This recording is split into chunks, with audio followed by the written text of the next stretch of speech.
السلام عليكم ورحمة الله وبركاته. إن الحمد لله نحمده ونستعينه ونستهديه ونستغفره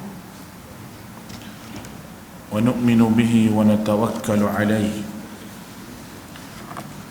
ونعوذ بالله من شرور أنفسنا وسيئات أعمالنا. من يهده الله فلا مضل له ومن يضلل فلا هادي له.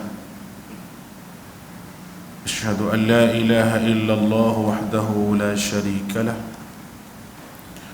وأشهد أن محمدا عبده ورسوله.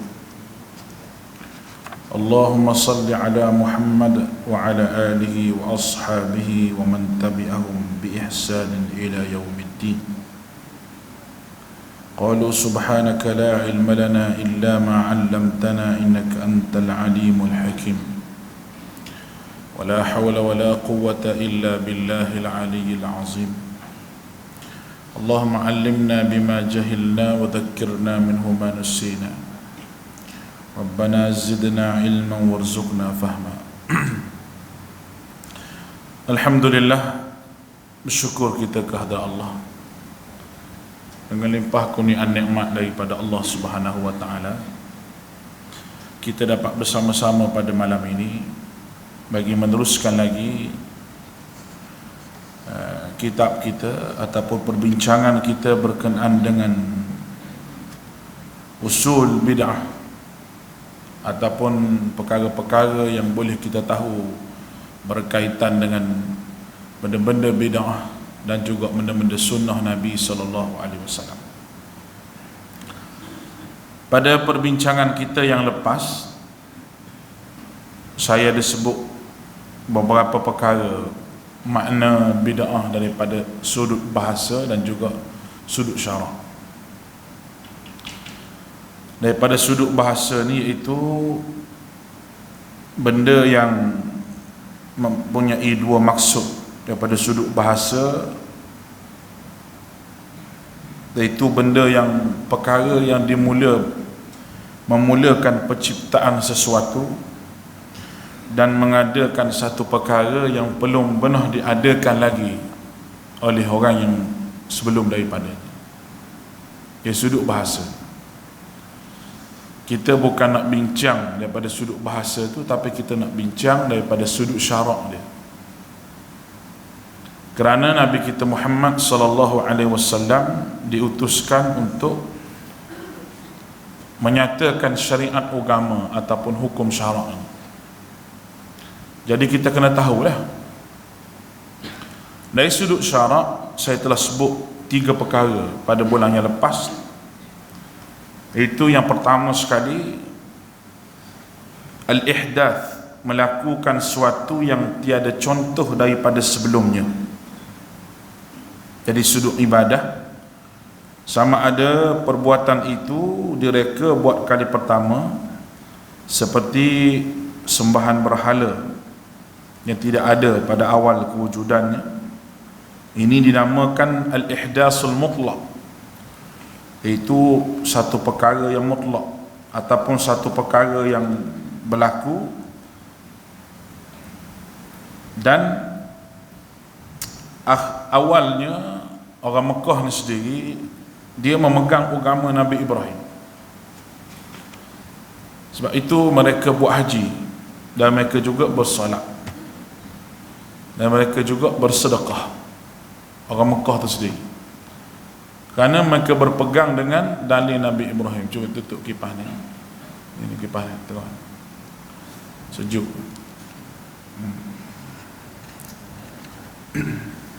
Kita sejuk, bini duduk jauh. Susah, tutup dulu.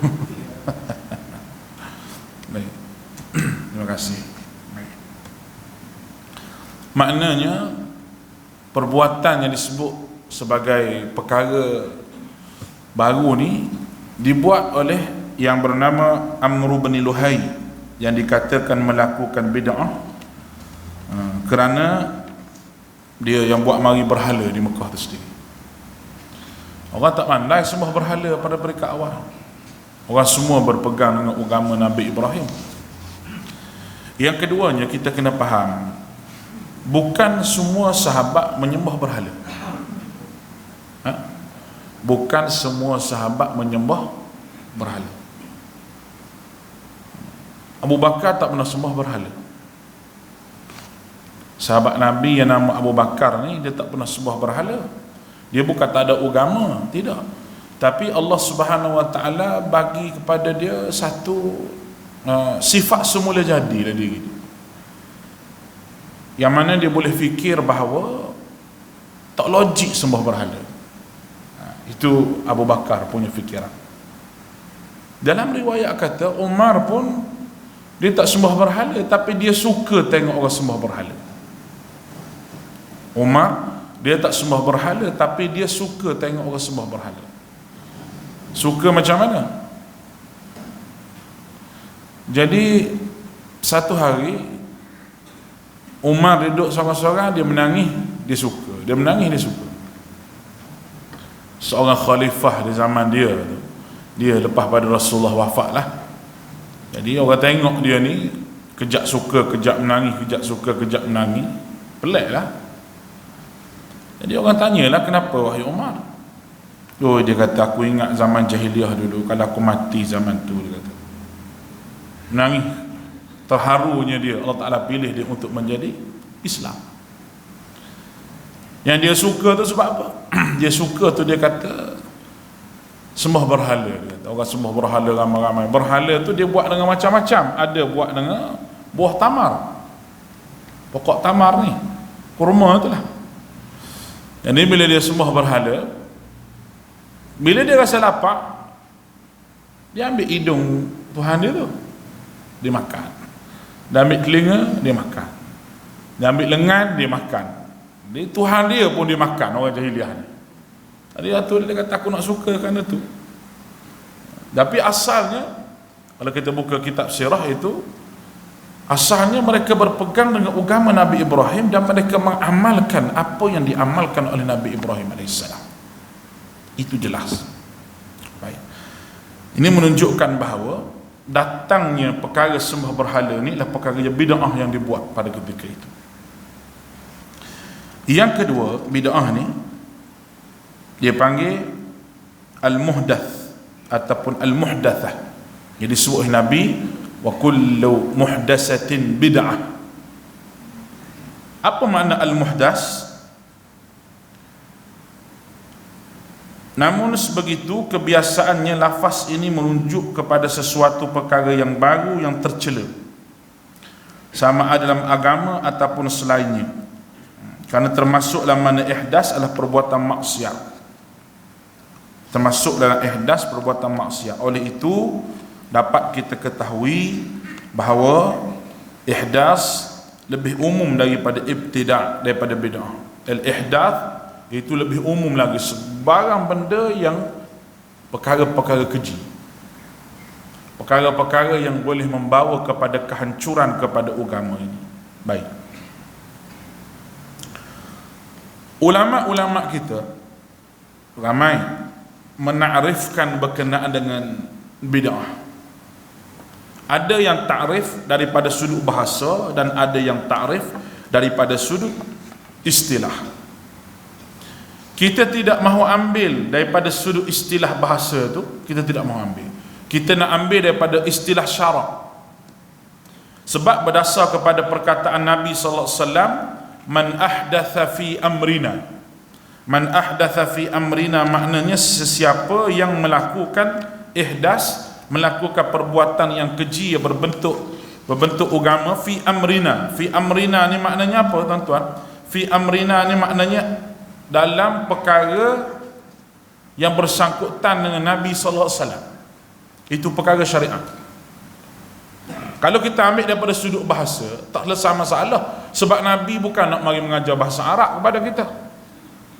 Cuma Nabi itu sendiri orang Arab yang dia lantunkan perkataan dia dengan bahasa Arab. Oleh kerana itu kita kena memahami bahasa Arab dengan betul. Alhamdulillah ulama-ulama kita dia buat terjemahan supaya kita faham. Terjemahan tu pun kadang-kadang tidak tepat, kita kena ambil bahasa yang lain lagi Mungkin dialek satu kampung, satu negeri ke, dialek negeri tu lain, negeri lain, supaya memudahkan orang faham berkenaan dengan apa disebut oleh Nabi kita Muhammad sallallahu alaihi wasallam. Jadi bid'ah daripada sudut istilah bahasa tu kita tak bersentuh walaupun sikit. Kita nak ambil daripada sudut syaraknya macam mana. Baik. Kita ambil pendekatan yang kedua ini kerana Al-Imam Nawawi mengatakan, ni Imam Nawawi seorang ulama daripada kalangan mazhab Syafi'i. Kalau orang mazhab Syafi'i mesti kenal Al-Imam Nawawi.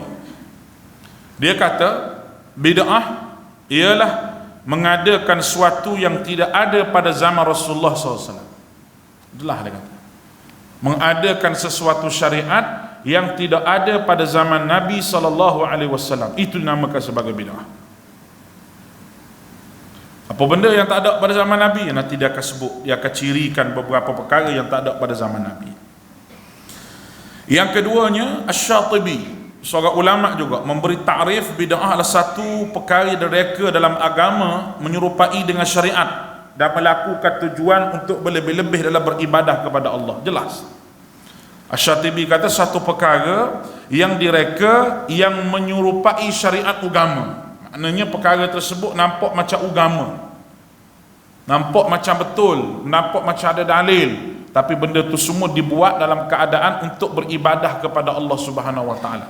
Maknanya bid'ah ini timbul dalam masalah hubungan kita dengan Allah Azza wa Jalla, hubungan kita ta'abbud kepada Allah taala. Kerana ibadah khususiyah, dia panggil ibadah khusus, ibadah yang diletakkan bahawa kita hubungan kita dengan Allah ni cukup dengan diajar oleh Nabi kita Muhammad sallallahu alaihi wasallam. Cukuplah. Tak ada satu pun Nabi tertinggal. Dengan masuk rumahnya, nak keluar rumah, masuk masjid, nak keluar masjidnya, dengan gosok gigi, bersuginya, daripada sunnah-sunnah jibliyah, sunnah-sunnah yang melibatkan tubuh kita sendiri, dengan cukur bulu hari-harinya, memendekkan misainya, kemaskan janggutnya, itu semua diajar oleh Nabi kita Muhammad SAW. Itu sunnah. Kerak kuku, itu sunnah-sunnah yang manusia kena buat. Nabi SAW dia tunjuk cara kepada kita melalui sahabat yang meriwayatkan. Sahabat yang meriwayatkan apa yang disebut oleh Nabi. Sahabat pun sebutlah, Nabi sebut begini, Nabi kata begini, Nabi buat begini. Sebab tu saya kata, kalau kita nak ambil riwayat para sahabat di dalam memperkatakan berkenaan dengan Nabi SAW, kita tidak mampu rasa untuk buat apa yang Nabi tinggalkan kepada kita, sebab banyak sangat. Tapi manusia ni pelik, dia duk terkam benda bid'ah tu, benda sunnah tu dia tinggal. Saya sebut ini bukan saya nak kata ke orang, minta maaf. Kita nak supaya minda tuan-tuan semua biar terbuka dalam memahami perkara agama ini. Allah. Syaitan dia pandang, syaitan ni. Bila Nabi buat ringkas-ringkas satu perkara, syaitan pun kata, macam tak cukup je dia. Macam Tuhan tak terima je apa yang kamu buat ni, bagi lebih sikit lah. Bagi lebih sikit. Kalau zikir tu macam pendek, Nabi aja subhanallah bihamdih subhanallahil azim, subhanallah bihamdih subhanallahil azim. Pendek kata, tambah sikit lagi. Tambah zikir mari dalam mimpi ke, mari dalam apa ke baca. Bila tambah begitu, tak ada guna lah Allah Ta'ala kira Nabi. Kalau kita boleh tambah. Kalau kita boleh tambah. Kenapa Tok Guru je boleh tambah, kita kata. Kalau kita mengaji dengan Tok Guru tidak ada syariat sunnah Nabi SAW, dia hanya mengajar benda yang mungkin dia tahu dan dia tidak tahu riwayat. Kita jangan meletakkan seorang Tok Guru, termasuk saya sendirilah ustaz, tahu semua perkara. Tidak. Termasuklah orang panggil mufti sendiri pun, dia tak tahu semua perkara. Ada benda yang dia tak tahu, ada benda yang diperlukan tanya orang lain. Sebab tu jawatankuasa fatwa ni, sebelum dia bersidang, belum dia memesyuarat ni, nak mesyuarat sehari dua lagi, dia akan panggil panel-panel syariah yang dilantik supaya bentang ke takhrija dulu. Sedangkan dia tu ahli majlis fatwa, doktor-doktor semua hebat-hebat. Kenapa perlu kepada ustaz-ustaz ni cari bahan? Memang ada benda yang dia tak tahu, ada benda yang dia tahu. Ada benda yang dia tertinggal, ada benda yang dia lupa sebab dia manusia. Boleh faham ni? Sebab tu kalau kita memahami hadis, kita kata kenapa sahabat ni riwayat, sahabat tu tak ada pun sahabat ni.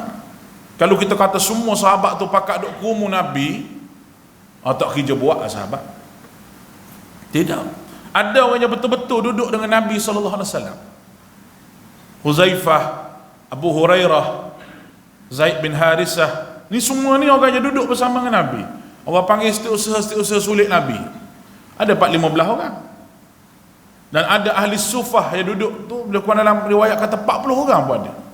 Ahli sufah yang duduk, memang duduk di masjid Nabi, duduk mengaji. Dialah banyak yang meriwayatkan hadis. Termasuklah Abu Hurairah. Aisyah sendiri pun banyak meriwayatkan hadis daripada Nabi SAW. Tapi kalau kita dengar riwayat Abu Bakar, jangan-jangan kita dengar riwayat Abu Bakar. Betul? Jangan-jangan kita dengar riwayat Abu Bakar. Walaupun Abu Bakar ni banyak orang yang paling rapat dengan Nabi SAW, tapi dia tidak selalu datang jumpa dengan Nabi. Tetapi dia upah orang untuk menulis apa yang disebut oleh Nabi SAW.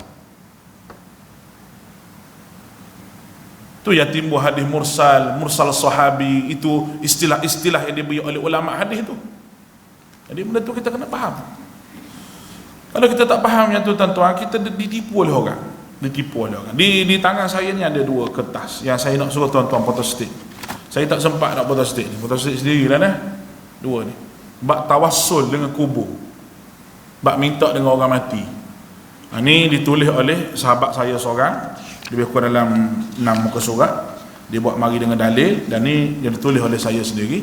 Diambil daripada kitab Risalatut Tauhid karangan Syekh Ismail Ad-Dahlawi, itu cucu kepada seorang ulama yang besar di benua India yang bernama Syekh Waliullah Ad-Dahlawi. 2 ni tuan-tuan ambil, nanti tuan-tuan photostat, tuan-tuan boleh bagi pada siapa-siapa sahaja, bagi pada semua orang. Ada masa benda ni kita bincangkan, insya-Allah. Mungkin kita bincang pada bulan yang akan datang. Apa sebenarnya tawassul yang disebut oleh Nabi SAW, yang orang hari ni duduk bising, boleh minta dengan orang mati, boleh minta orang mati. Jadi kita mari terjemuh tuan-tuan. Kalau saya ambil ni kitab daripada Risalah Tauhid ni, ada seorang ulama An-Nadawi, ulama daripada India juga, dia terjemah dalam bahasa Arab.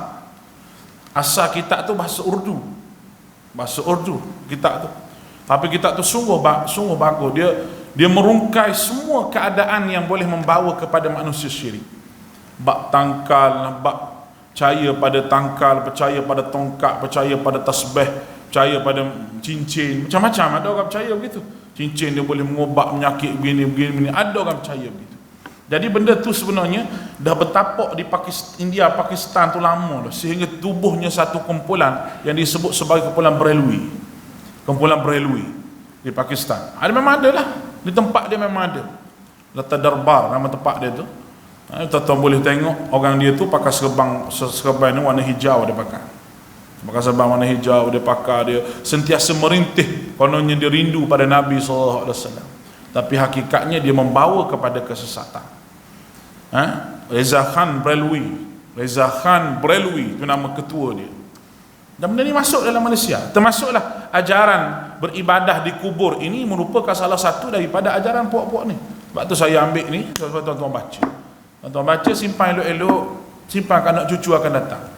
Biar anak cucu tahu bahawa benda ni bukan daripada orang. Tujuan apa dia bawa masuk ni? Nak tipu orang. Nak tipu supaya orang tu taksub kepada Tok Guru, dan ada orang cari makan melalui Tok Guru tu. Ada orang cari makan. Saya pergi di Sudan. Bismillah. Di Sudan, Tok Guru jenis sufi ni kaya-kaya. Betul, kaya. Pakai kereta Bentley. Di Pakistan kita juga pakai masjid besar punya masjid. Tok Guru pada orang-orang ni, sebab apa? Mari bersalam dengan dia tu, bagi duit. Mari bagi duit. Ada orang tukang apa panggil, simpan duit dia tepi ni sebab banyak sangat.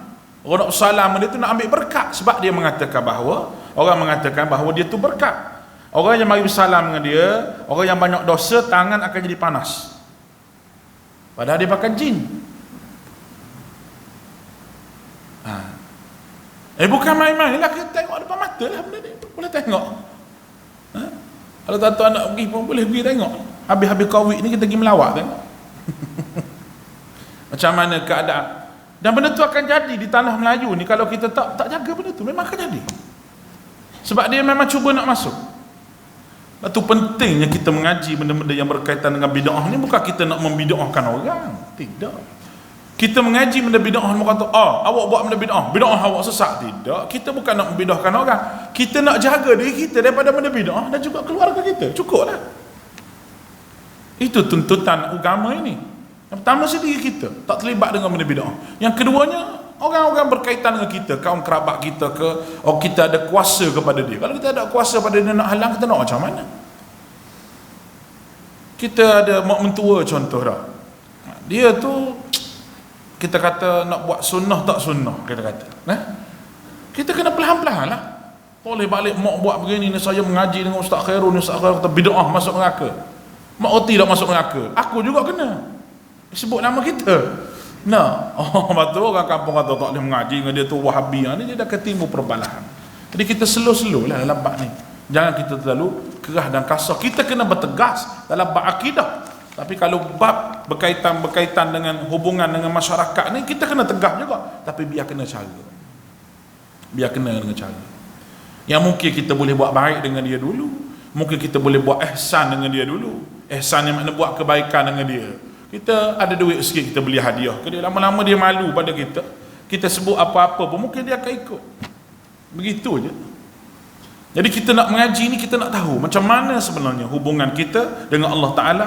Adakah bertepatan dengan apa yang disebutkan oleh Nabi. Baik. Kata Ibn Taymiyah pula, Ibn Taymiyah sebut, maksud bid'ah ni perkara yang tidak disyariatkan oleh Allah dan Rasulnya, dan ia pula tidak disuruh dengan perintah wajib ataupun sunnah. Definisi-definisi lain yang diberikan oleh para ulama semuanya mengandungi makna yang sama. Kedua-dua takrif itu merujuk kepada rekaan dalam agama dianggap sebagai ajaran agama. Dengan ini kita memilih pendekatan yang kedua ini, iaitu menghuraikan bid'ah daripada sudut syarak. Kata Ibn Taymiyah, benda yang tidak ada syariat Allah dan Rasul dijadikan benda itu sebagai agama. Yang ni lah yang disebut sebagai perkara yang diada-adakan, yang dimarah oleh Nabi SAW. Sehingga malaikat halau orang yang duduk di telaga Nabi akhirat esok, di antaranya orang yang buat perkara yang bid'ah.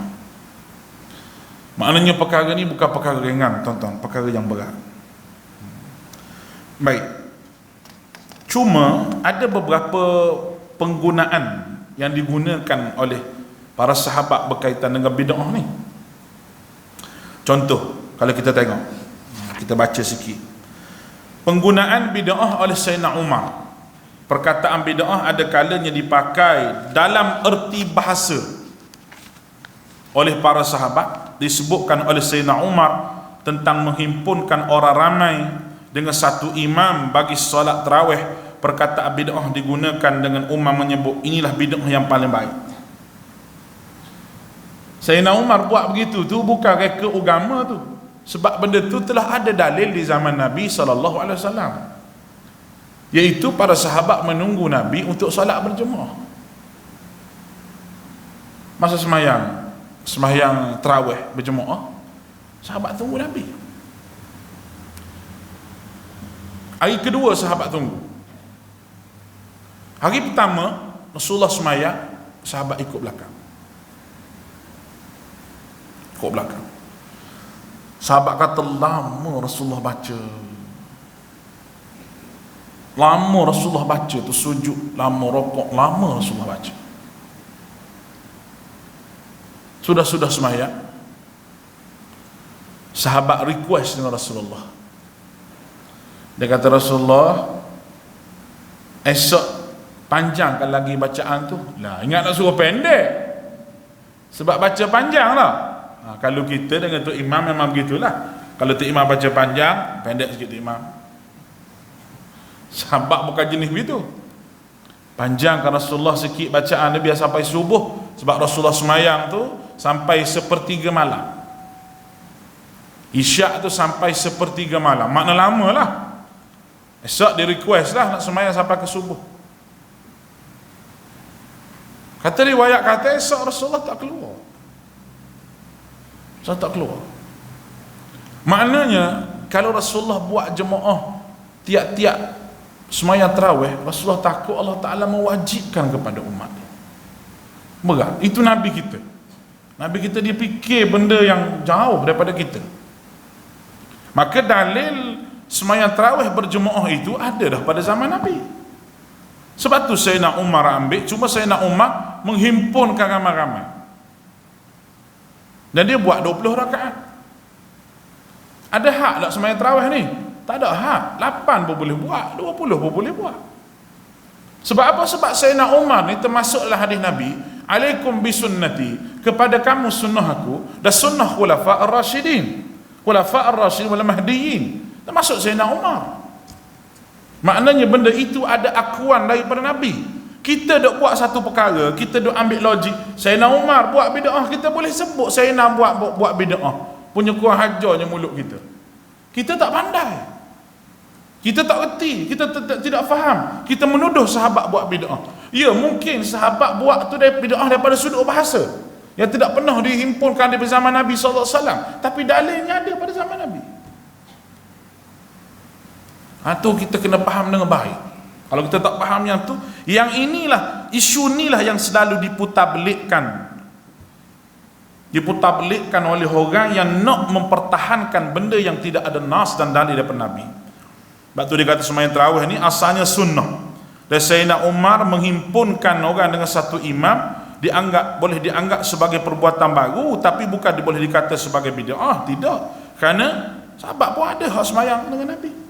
Dan Sayyidina Umar itu sendiri merupakan orang yang digelar sebagai khulafa ar-rasyidin. Disebutlah hadis Nabi. Jelas benda tu. Dia nak semayang 8 ke 20, 8 ke 20, tak apa, pilih lah. Semayang 8 ke 20. Dia perlis, kita punya fatwa dan digalak ke semayang 8. Tapi nak buat 20, buat lagi. Allah, saya tak pelik pun nak buat 8 ke 20 ni. Sebab kalau kita pergi Pakistan, India, Allah, 40 pun ada buat. Birulah muka tu. Ada hak setengah Quran satu malam baca.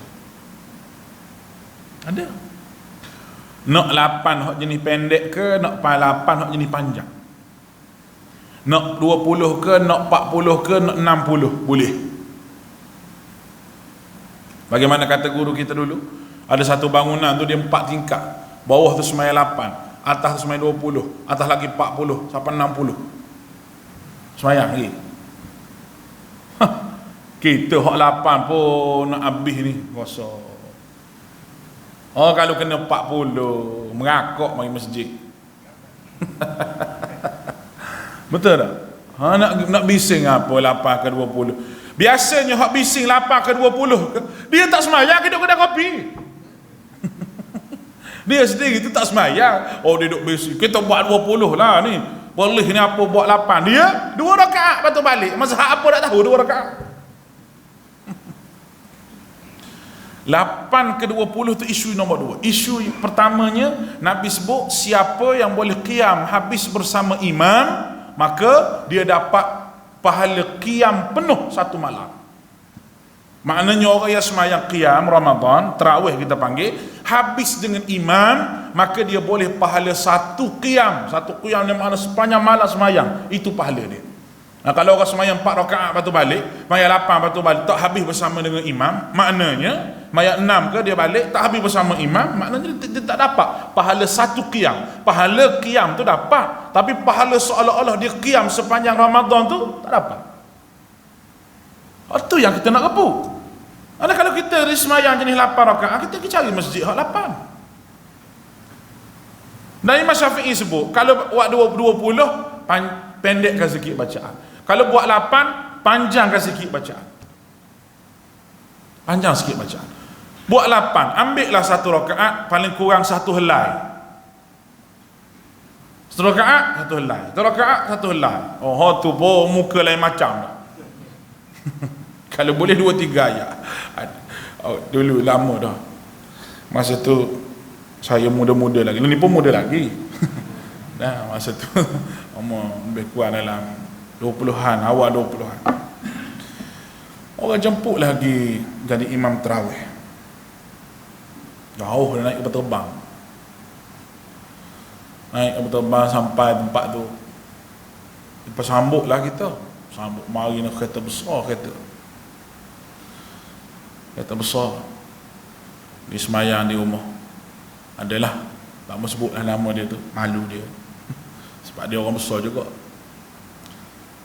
Gigi dia pun sebut, dia kata pegawai kerah, dia kata kita semayang di rumah dia. Ustaz kata tak apa, boleh kata. Gigi besar sungguh rumah dia tu, ya Allah, Tuhan saja tahu. Dia letak saya di hotel masa tu. Seronok lah, hotel mewah. Mewah hotel ni. Dia punya tandah dia tu kena pusing kat tu, keluar air tu gitu. Kita tak tahu. Kita kata mana tandah apa dia pusing, pum air sampai ke bumbung air, basah baju saya. Nah, jadi duduk situ kita sorang-sorang. Bilik besar dia duduk nak pergi sembahyang tarawih tu, nak pergi buka puasa. Masuklah semua orang kelamaan, orang besar-besar semua. Saya buat tak tahu sebab saya besar sekali situ, tubuh dah. Apalah kecil-kecil je. Ada macam-macam makanan, rusa, kambing, arnab, penuh. Jadi nak pergi apa ni, buka puasa tu, pegawai peribadi dia pesan, dia kata, Ustaz, dia kata baca pendek-pendek sudah, dia kata hari ni, sebab mereka tu tak boleh berdiri lama, sakit lutut dia. Saya rasa lega lah. Mari jauh-jauh naik kapal terbang business class, suruh baca 2 ayat serakaat, Allahu Akbar, rasa lega. Nasib baik dah tak? Kena suruh baca 3-4 muka 1 rakaat, letih juga kita. Saya pun duk niat, dia kata baca 2 ayat 1 rakaat ni aku boleh makan belakang mana ada sini bagi ni. Hajatnya buka puasa tu nak makan sikit je. Sebab apa? Sebab nak baca panjang ni. Kalau dia kata 2 ayat habis dengan arnak ngelandok apa habis, aku faham belakang gitu je. Duk makan sekali tu, puak-puak tu makan sikit-sikit. Saya nak pergi tambah, rasa malu. Saya kata tertambah, Datuk Seri ni. Tak boleh Ustaz, kata apa, cimani. Mari dengan bersedih, apa kecimani lah sekali. Harta berjuta-juta dah. Di sebelah ni kita juga. Datuk Panglima apa tahu nama dia tu, yang seorang lagi tu, Datuk tak boleh makan Ustaz, bayar makan ni kata. Ni darah tinggi, kecimani, tak boleh makan apa. Minum air, pertama makan nasi dengan sambal. Kalau begitu, baik orang asli. Orang asli habis dia makan ngebewok, ngetiku apa habis dia makan puak dia tu. Kenyang. Sepatutnya dia ada harta begitu, makan nasi sekawah sehari baru betul. Tu nak cerita gelagak orang yang berada tapi nak suruh sembahyang pendek-pendek. Dalam hati saya kata, rugi puak ni, kata. Rugilah, sakit lutut boleh duduk. Tapi kita tak jawab lah begitu. Tak jawab lah begitu. Nasib baik dia tak suruh saya tazkirah hari tu, suruh jadi imam sahaja. Jadi imam lah gitu. Satu malam tu dia jadi imam. Allahu Akbar. Nak bagi tahu pada tuan-tuan, itulah semayang saya yang paling pendek sekali lah kita kata. Baca 2 ayat. Kalau kita baca ni, nak tarik lagu pun tak sempat. Dia satu bacaan, kalau kita baca semuka, kalau kita mula dengan bayati, Alhamdulillahi Rabbil Alamin Ar-Rahmanir Rahim, belakang-belakang tu boleh kita ambil nahwan ke sobar ke belakang tu, nak penutup dia tu boleh kita tarik tengah-tengah tu, tak ada nak tarik apa. 2 ayat. مثلهم كمثل الذي استوقد نارا فلما أضاءت ما حوله ذهب الله بنورهم وتركهم في ظلمات لا يبصرون summun bukumun umyum fahum la yarji'un. Allahu Akbar. Nah, speaker ni macam Masjidil Haram. Lebih kurang masjid ni ya. Nah, anak beritahu tuan-tuan. Allahu Akbar. Rugi sembahyang pendek-pendek bulan Ramadan ni, rugi. Kena sembahyang panjang. Kena sembahyang panjang. Dan saya nak syurkan pada masjid-masjid, kalau bulan Ramadan ni ambillah imam-imam yang boleh baca panjang sikit, kita kata imam-imam tarawih, imam-imam hafiz ke, panggil. Jangan kita panggil nak bayar ke dia tu 1,000, 2,000 sebulan, bayar pergilah. Kita nak dengar bacaan-bacaan yang baru. Kalau imam tu sendiri boleh baca panjang, letak Al-Quran depan, okey, sila. Sila. Banyak hafiz-hafiz tempatan kita ni, bukan hafiz di luar saja, di Thailand, Kemboja saja, tidak. Banyak hafiz-hafiz tempatan kita. Kita ambil. Buat gila tak apa. Masjid saya di kampung tu kita gila, seminggu panggil hafiz ni, seminggu dia jadi imam. Minggu depan seminggu, 4 minggu tu 4 orang imam. Kita ambil seminggu-seminggu. Baru jemaah tak lena, kita kata. Jemaah boleh dengar bacaan-bacaan baru macam mana. Bacaan-bacaan dia, hak ni suara begini, hak ni gaya baca begini. Masjid boleh buat. Bukan masjid Pitih tak ada, masjid Pitih ada. Bukan masjid ni lah, masjid Venezuela. Dia orang marah pula kita. Nah, baik. Kemudian, hubungan antara bid'ah dengan sunnah. Dia ada hubungan antara bid'ah dengan sunnah. Makna sunnah tadi daripada sudut bahasa sebut selari dengan makna bid'ah daripada sudut bahasa. Hal ini kerana sunnah daripada sudut bahasa bermaksud jalan, sama ada baik ataupun buruk. Sebab Nabi sebut maksudnya manhaj ataupun jalan. Ada disebut oleh Nabi, man sanna bil Islam, siapa yang buat satu jalan ataupun satu benda yang baru, kebaikan, maka dia dapat pahala dengan apa yang dia buat. Kalau dia mati pun kebaikan dia masih ada lagi. Nabi sebut sunnah hasanah, sunnah yang baik. Nabi juga sebut juga perkataan sunnatun sayyi'ah, sunnah yang jahat. Maknanya ada orang ni dia buat satu kejahatan, dan mana kalau dia mati, kejahatan itu tidak mati bersama dengan dia. Yang boleh kita faham, sunnah ini orang yang membuka jalan ke arah kebaikan, dan orang yang membuka jalan ke arah kejahatan. Boleh faham ni? Baik. Jadi macam mana dengan orang yang mula-mula buat perkara yang tidak Nabi redha dan ditiru oleh orang lain? Kalau kita tengok ulama tafsir dalam menafsirkan cerita pembunuhan anak Adam, cerita Habil dan Qabil, dia bunuh salah seorang, dan itulah sejarah pembunuhan yang pertama berlaku di atas muka dunia. Sejarah pembunuhan yang pertama yang berlaku, yang ulama huraikan bahawa semua dosa-dosa membunuh tu naik atas batu kepala hak bunuh tu, anak Adam tu. Kenapa? Dia yang memulakan sunnah bunuh. Orang lain tu belum pada tu tak ada lagi bunuh. Bersama sekarang bunuh orang dengan cara macam-macam.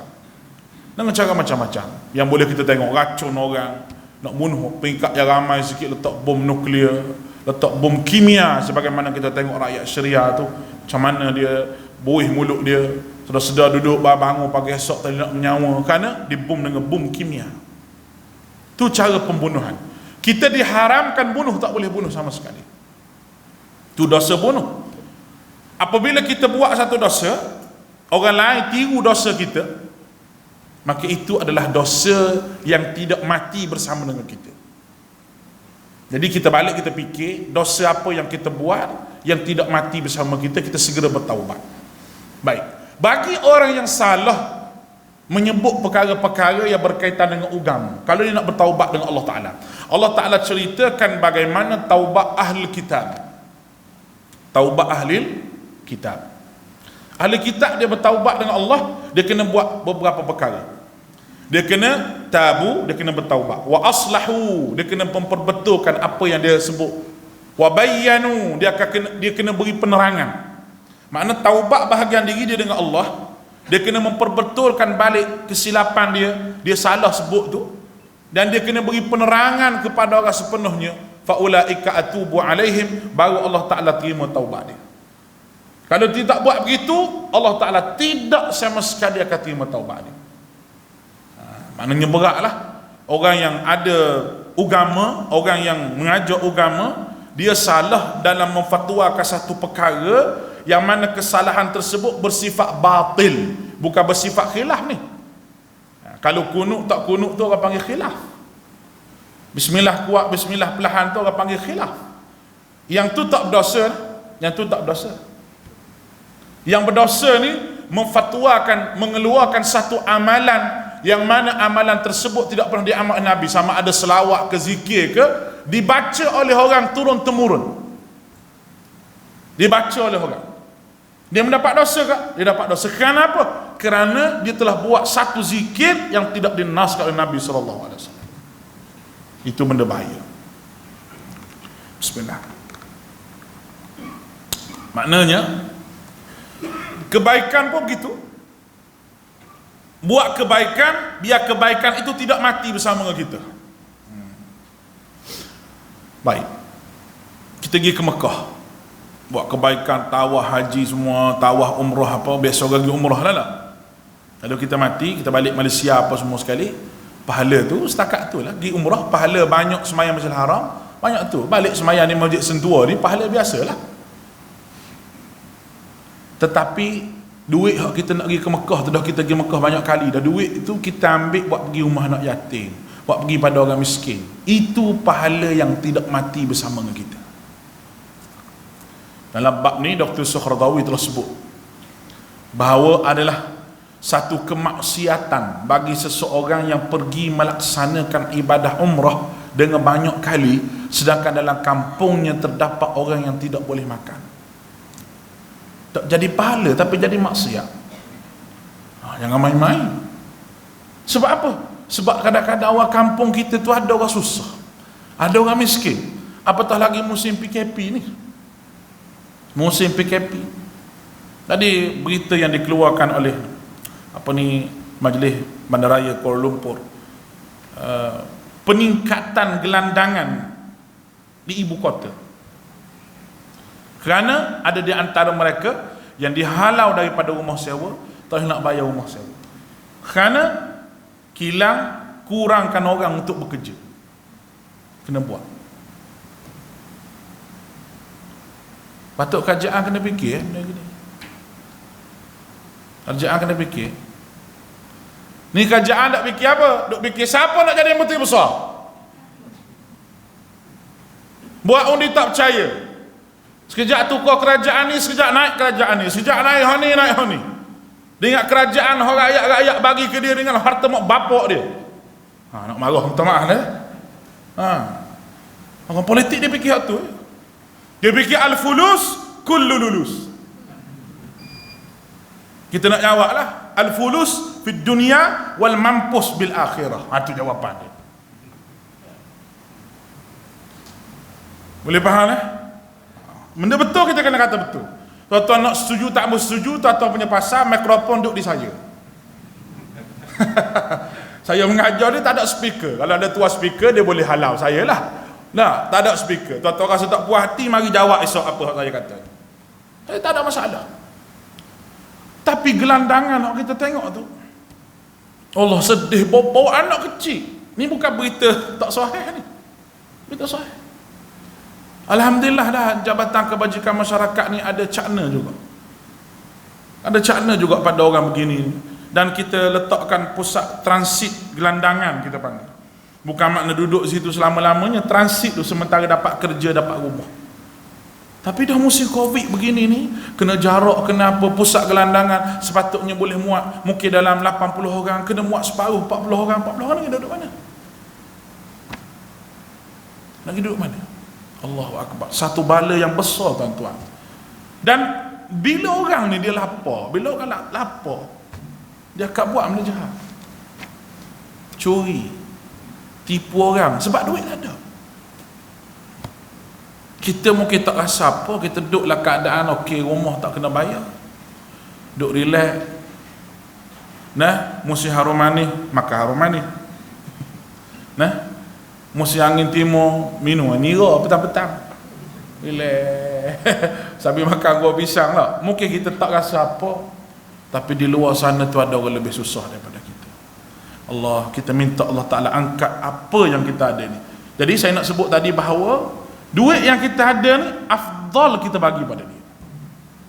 Dan kita beri pada dia tu menyenangkan hidup dia adalah satu nikmat yang paling besar. Bila kita mati, pahala itu tidak mati bersama dengan kita.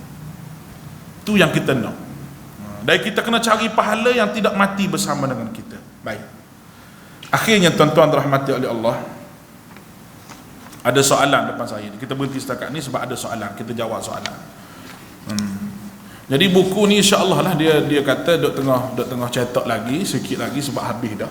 Jadi saya kalau dapat buku ni sedap sikit kita mengaji, kita boleh bagi pada semua. Dan ni dua ni jangan lupalah Puan Ustaz bagi soalan ada. Bismillah. Assalamualaikum Ustaz. Waalaikumsalam. Apakah amalan sunnah ketika datang dan masuk dalam masjid? Soalan pertama dia, dua soalan. Soalan pertama, apakah amalan sunnah ketika masuk dalam masjid? Baik. Masjid ni salah satu daripada rumah Allah Ta'ala.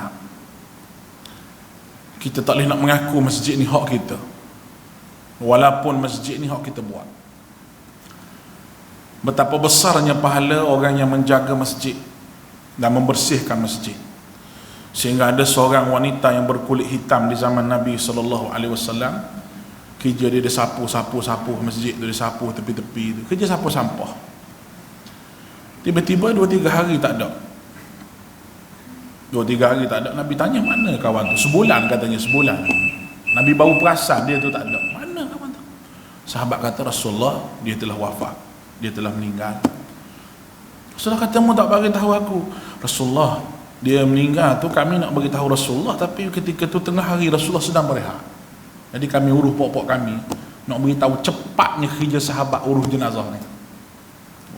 Rasulullah pun pergi, Rasulullah berjalan-jalan, Rasulullah tunjuk kubur dia, Rasulullah semayang di atas kubur dia, semayang jenazah atas kubur dia.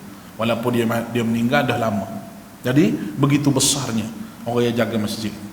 Penghormatan kita kepada masjid ni, kita masuk, kita tahiyatul masjid. Masuk dengan langkah kanan, dengan sebagaimana yang disebut oleh Nabi kita Muhammad sallallahu alaihi wasallam, iaitu ketika mana kita masuk masjid ni, ada orang yang tidak memahami. Dia masuk masjid, dia buat masjid itu macam rumah dia.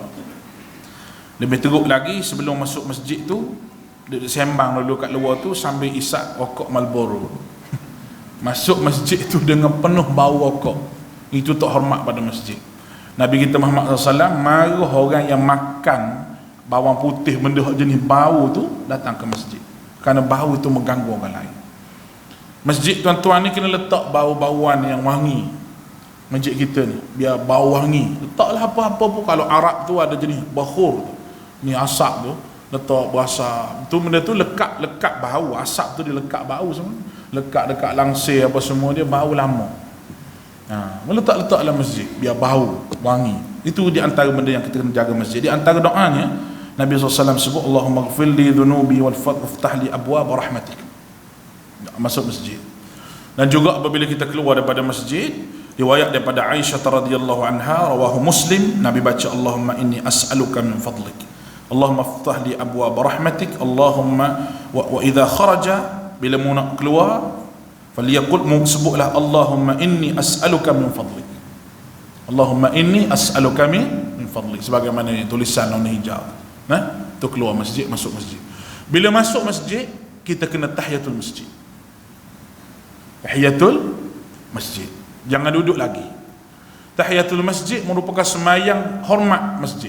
Nak beritahu benda tu amatlah penting, sehingga Nabi tengah khutbah, mari seorang sahabat tu dia terus duduk, Nabi kata bangun, solat tahiyatul masjid.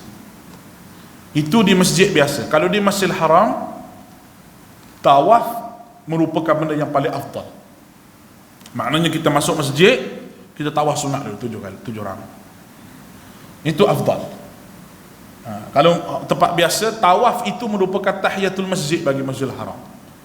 Kalau masjid kita ni solat tahiyatul masjid. Baik. Bila masuk masjid bunyi orang azan, biar habis orang azan dulu, baru kita tunggu untuk solat. Kita solat di situ, solat tahiyatul masjid. Solat tahiyatul masjid. Bukan solat sunat belum pada belum pada semayang tu, solat tahiyatul masjid dulu. Ada setengah ulama kata solat sunat tu termasuk dalam tu dah. Kerana tahiyatul masjid tu lebih besar lagi daripada solat-solat yang lain. Sehingga kan kita masuk pada waktu mana-mana pun, walaupun waktu tu waktu yang diharamkan, ada pendapat kata kita solat tahiyatul masjid untuk menjaga kehormatan masjid itu sendiri. Baik, itu satu soalan. Soalan kedua, bagaimana cara terbaik untuk memanfaatkan infak dan wang kutipan di masjid? Baik. Allahu Akbar. Minum air dulu. Baik. Kita kena faham, tabung masjid ni perlu dibahagi kepada beberapa bahagian. Yang pertama untuk wakaf. Yang kedua untuk pengurusan masjid. Pengurusan masjid. Yang ketiga dakwah dan juga kebajikan. Yang keempat untuk anak yatim. Kalau boleh bahagi 4 perkara ni, maju masjid tu. Dan tuan-tuan kena umum pada anak jemaah 20% anak yatim daripada kutipan ni, 10% pengurusan masjid, 10% lagi untuk bahagian wakaf. Hak wakaf ni kita buat satu perkara yang wakaf, jenis wakaf, harta wakaf. Satu lagi jenis pengurusan hari-hari di masjid, nak bayar elektrik ke, nak bayar apa ke, nak bagi lampu ke, apa semua ke, atau pengurusan. Atau bahagian dakwah, nak mengimarahkan masjid, imarahkan masjid. Macam mana kita nak imarahkan masjid? Kita nak fikir nak buat apa nak suruh masjid kita ni imarah. Kalau perlu pada buat makan, buat makan. Perlu pada sembelih kambing, sembelih kambing. Mungkin orang mari tu kerana kambing, nak wari tu kambing dulu mula-mula. Nah, tapi akhirnya bila dia mari tu kita basuh sikit-sikit lekat hati dengan masjid. Dan tubuhkan di masjid ini kelab orang muda. Biada kelab orang muda. Kerana kalau tidak ada lagi orang yang berusia ni, siapa nak ganti masjid hari ni? Kalau kita tengoklah, nak cari imam pun susah kadang-kadang. Bila ada orang muda yang menguruskan jalan jatah kuasa masjid tu, biar lantik orang muda juga. Ada bahagian pemuda. Dan akhirnya setahun sekali masjid ni kena rakyat anak yatim. Masjid AJK kena ambil cakna, ambil seluruh anak mukimnya nama-nama anak yatim, supaya meraihkan dia setahun sekali buat majlis untuk anak yatim. Cari sumbangan, cari dana, raihkan dia walaupun setahun sekali. Boleh nampak ni? Kalau kaya lagi, nikah dengan mak yatim. Itu kalau kaya lagi. Cadangan saya lah, jangan marah. Dah, tu dia. Anak yatim perlu dibela. Baik, saya nak cerita tuan-tuan dalam masa 3 minit.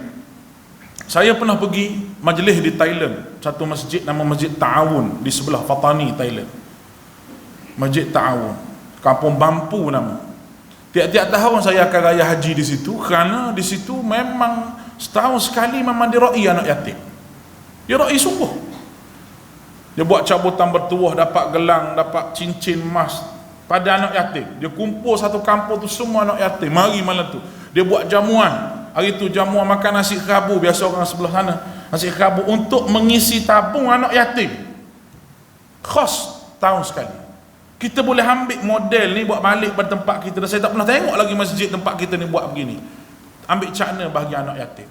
Tuan-tuan nak tahu, anak-anak yatim tu ada 2-3 orang yang berkhidmat ke masjid tu. Sampai masjid dia tu ada TV. Masjid tu ada siaran radio sendiri. Ada TV live Facebook. Ada studio. Dulu saya sebulan sekali ceramah di radio dia. Kalau saya ceramah itu habis, seluruh selatan Thailand tu boleh dengar. Radio Ta'awun dia panggil. Dalam Facebook pun ada. Kenapa hasil daripada dia jaga anak yatim? Last sekali, anak-anak itulah yang mari ke masjid, menguruhkan masjid. Itu hebat. Kita tak ambil cakna sangat anak yatim dalam kampung kita. Kadang-kadang sedih lagi, duit masjid kadang-kadang sampai puluh-puluh ribu, tapi tak tahu nak buat apa. Duit masjid puluh-puluh ribu, speaker masjid macam itik bunyi, peh. Nasib baik speaker ni okey ni. Kalau tidak aku hentam je, tak kira. Nah, minta maaf lah, saya bukan sombong. Saya tak akan pergi masjid jenis speaker yang ni. Sebab apa? Saya yang rasa sakit. Kita ceramah ni sejam tuan-tuan, sakit ni, Hongkong ni sakit. Ceramah hari-hari, boleh tengok jadual kita hari-hari. Kadang-kadang letih perut kita bercakap. Tiba-tiba mari speakernya, slownya, kita kena kuat suara kita lagi, letih lagi tu. Nah, balik pula letih pula, nak baca lagi untuk kuliah subuh, letih. Jadi speaker ni main peranan. Ada hak mahal beli hak mahal lagi. Ada hak mahal beli kerana nak pakai lama, bukan nak pakai sekejap. Nak pakai lama. Orang kita tak dikira bunyi je. Bunyi kira okey dia kata. Kita jangan kira begitu. Kira biar selesa. Sebab tu masjid-masjid kalau kita tengok Masjidil Haram, beratus ribu habis untuk PA system. Semua barang-barang dia mahal-mahal kerana menarik minat orang supaya mari masjid. Begitu juga dengan hal yang lain. Pemuda kena satukan di masjid. Jadi memanfaatkan betul-betul orang yang jaga masjid ni, kerana setiap orang yang diberi amanah akan ditanya di hadapan Allah Ta'ala. Kullukum ra'in wa kullukum mas'ulun an ra'iyati. Setiap kamu pemimpin, kamu akan ditanya berkenaan dengan apa yang kamu pimpin. Wallahu a'lam. Aqulu qawli hadza wa astaghfirullahal azim li wa lakum wa ufawwidu amri Allah innallaha basirun bil ibad. Subhanakallahumma bihamdika asyhadu an la ilaha illa anta astaghfiruka wa natubu ilaik. Assalamualaikum warahmatullahi wabarakatuh.